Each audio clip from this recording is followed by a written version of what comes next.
అశ్విని గారు, ఆ నేను అడిగింది ఒకటే. అశ్విని గారు, అసలు నాగరాణి భవిత, అలాగే భవిత తల్లి సుహాసిని గారు విజయనగరం వచ్చి మిమ్మల్ని కలిసి ఏం మాట్లాడారు? విజయ్ అది నేను అన్ని ఇంటర్వ్యూలో చెప్పాను. ఆల్రెడీ సంతోష్ గారు ఇంటర్వ్యూ లైవ్ లో గారు చెప్పాను. వీళ్ళిద్దరూ అతను మాట్లాడలేదు.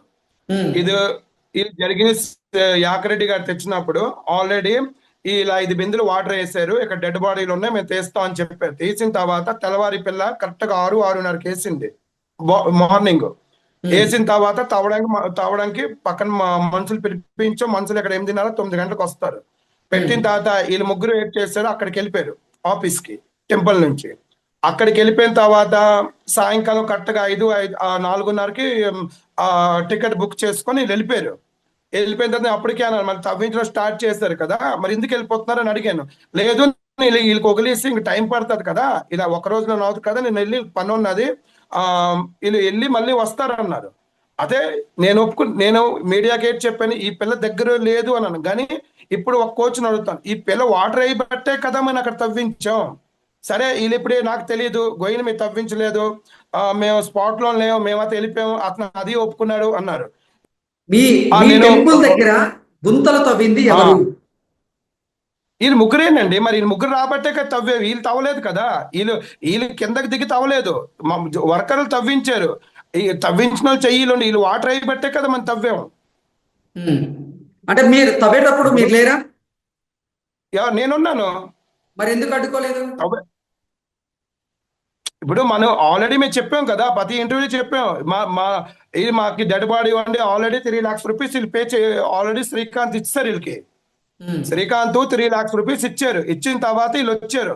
ఇచ్చిన తర్వాత వీళ్ళు ఏం చేశారంటే, మేము 5 బిందులు వాటర్ వేస్తాం, వాటర్ వేస్తే మీకు ఏ ప్రాబ్లం ఉండదు, అక్కడ తవ్వి అనేసి ఎక్కడి నుంచి ఎక్కడ తవ్వాలా ఈ అమ్మాయి చూపెట్టింది. మళ్ళీ ఉమ్, మేము ఏ తెలియపిల్లలాగా మళ్ళీ అడుగుతున్నాం, మేము తవ్వినప్పుడు మేము లేవు కదా, నువ్వు లేవు కరెక్టే, కానీ నువ్వు మార్కింగ్ ఎవరు ఇచ్చారు? మార్కింగ్ ఈ అమ్మాయి ఇచ్చింది కదా. వాళ్ళ అమ్మగారు పక్కన ఉండాలా. మళ్ళీ 6:30కి ఇలా వచ్చారు. ఇంత మార్నింగ్ ముహూర్తం బట్టి వాటర్ వేయించి వెళ్ళిపోయారు. ఫైనల్ గా భవితతో, సుహాసిని గారితో మీరు ఏం మాట్లాడారు? వాళ్ళు ఎందుకు అక్కడి నుంచి వచ్చేసారు? నేను వాళ్ళతో నేను ఆ రోజు మాట్లాడలేదు. నేను లాస్ట్ వాళ్ళతో ఎప్పుడు మాట్లాడానంటే, ఇప్పుడు సంతోష్ గారు డైరెక్ట్ గా ఇంటర్వ్యూ ఏ రోజు వచ్చారో తీసుకోవడానికి, ఆ ఉమ్, రోజే నేను ఫస్ట్ సార్ వాళ్ళతో మాట్లాడాను. ఇప్పుడు దాకా వాళ్ళతో నేను మాట్లాడలేదు ఎప్పుడును. నా ఫోన్ లోనే మాట్లాడలేదు, డైరెక్ట్ గా మాట్లాడలేదు. ఎందుకంటే వీళ్ళతో వచ్చిన పర్సన్ యాకరెడ్డితోనే నేను మాట్లాడాను.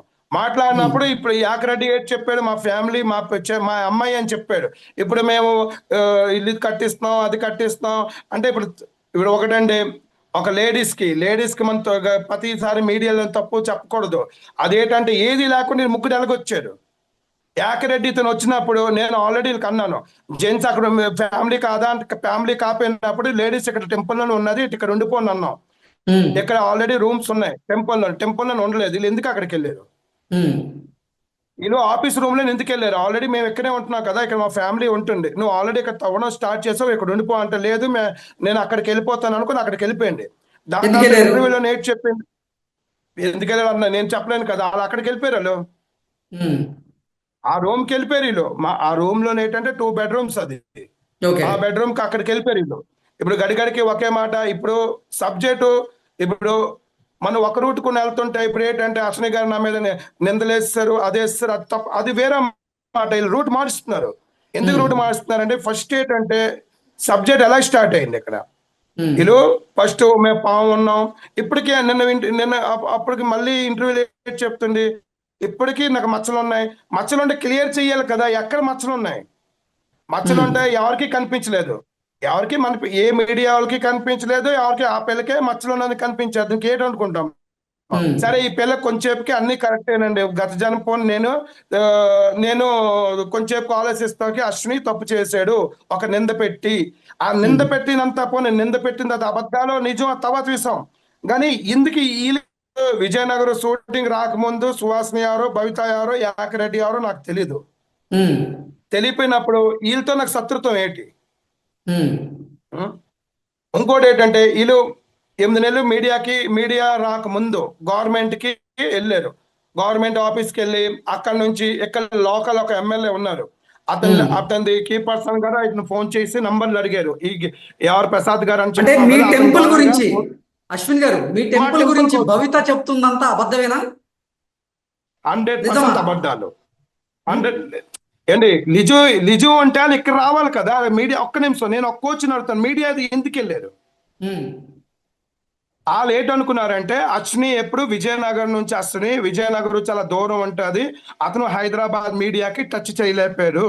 ఇప్పుడు ఉమ్, మీరెవరో నేనెవరో మీకు తెలియదు కదా. ఉమ్, ఇప్పుడు భవిత, ఇప్పుడు ఒకటి కూర్చోండి, మీరు నాకు తెలిసినా తెలియదు, మీరు ఒక 2 days ముందు ఫోన్ చేశారు, ఇవాళ మార్నింగ్ ఫోన్ చేశారు.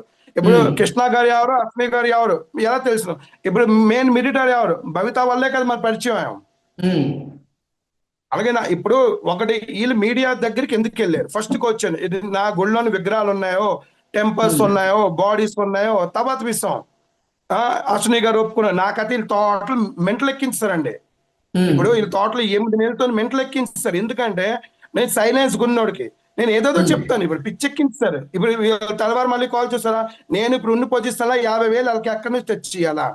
ఉమ్. దీనికి ఏంటంటాం? బ్లాక్ మెయిల్ అంటాం, ఏంటంటాం నాకు చెప్పండి. అది మీడియా పేరు మీద పెట్టి బ్లాక్ మెయిల్. ఇప్పుడు మీడియా కూడా పేరు, ఇప్పుడు ఎన్టీవీ అంటున్నారు. అదే అది నాకు తెలుసు, మీకు తెలుసు. ఆ నంబర్ మీకు అన్ని పంపిస్తాను కానీ ఇప్పుడు మొత్తం వాయిస్ రికార్డింగ్ అన్ని పంపిస్తాను.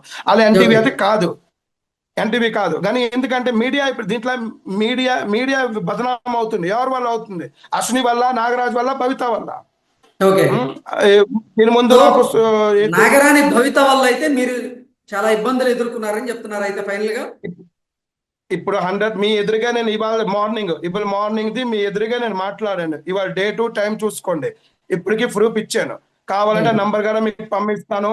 ఆ అదే నంబర్ కూడా మీకు పంపిస్తాను. ఇప్పటికీ నేను సఫర్ అవుతున్నాను.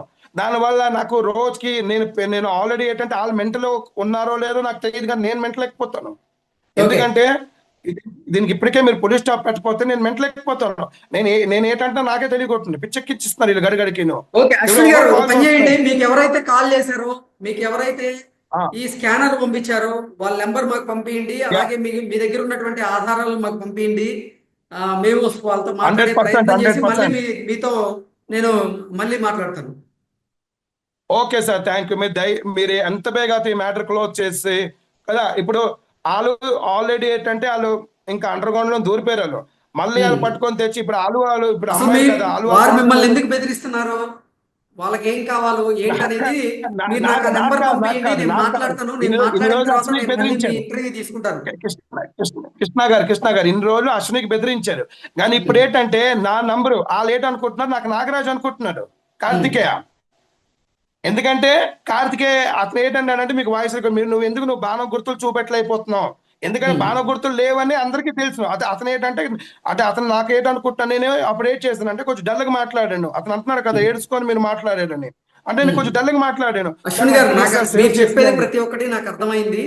మీరు నాకు ఆ ఓకే, ఆధారాలను థ్యాంక్ యూ. పంపించండి, ఆ నెంబర్ను పంపించి, నేను ఆ స్క్రీన్ 100% షాట్లు నాకు పంపిస్తాను. పంపించండి. నేను ఎందుకంటే వాళ్ళతో దీంట్లో మాట్లాడతాను. సార్ మాట్లాడిన తర్వాత దీంట్లో నేను మళ్ళీ ఒకటే మీ సార్, దగ్గరికి వస్తాను. Thank see you.